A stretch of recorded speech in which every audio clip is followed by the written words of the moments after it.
ትላልቅ የጭነት መኪኖች በቆሙ ቁጥር የሚያስደነቅ ድምፅ ለምን እንደሚያሰሙ ጠይቀው ያውቃሉ?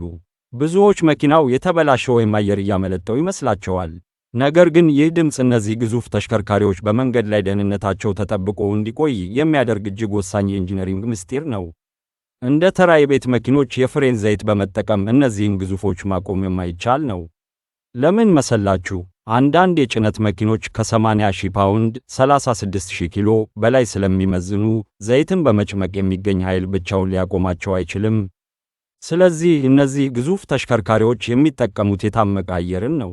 አሰሩም እንዲህ ነው። መኪናው በጉዞ ላይ ያለ አየርን በከፍተኛ ግፊት በታንከሮች ውስጥ ያከማቻል። አሽከርካሪው ፍሬኑን ሲረግጥ ይህ የታመቀ አየር ወደ ፍሬን ክፍሎች በመሄድ መኪናው እንዲቆም ያደርገዋል። ነገር ግን እውነተኛው የኢንጂነሪንግ ጥበብ ያለው እዚህ ጋር ነው። ሲስተሙ የተሰራው ለአደጋ ጊዜ በማይበገር መልኩ ነው። ስለዚህ አሽከርካሪው መኪናውን ሲያቆም ወይም ሞተሩን ሲያጠፋ አየሩን ሆን ብሎ ይለቀዋል። ያኔ ነው ያንን የምንሰማውን ድምፅ የሚፈጥረው። ይህ ብልሽት ሳይሆን የደህንነት ስርዓቱ በትክክል እየሰራ መሆኑን የሚያረጋግጥ ድምፅ ነው። ስለ መኪና እንደዚህ ያሉ ድንቅ እውነታዎችን ማወቅ ይፈልጋሉ? ፎሎ በማድረግ ቤተሰብ ይሁኑ። ቀጣይስ ስለምን ማወቅ ይፈልጋሉ? በኮሜንት ይንገሩኝ።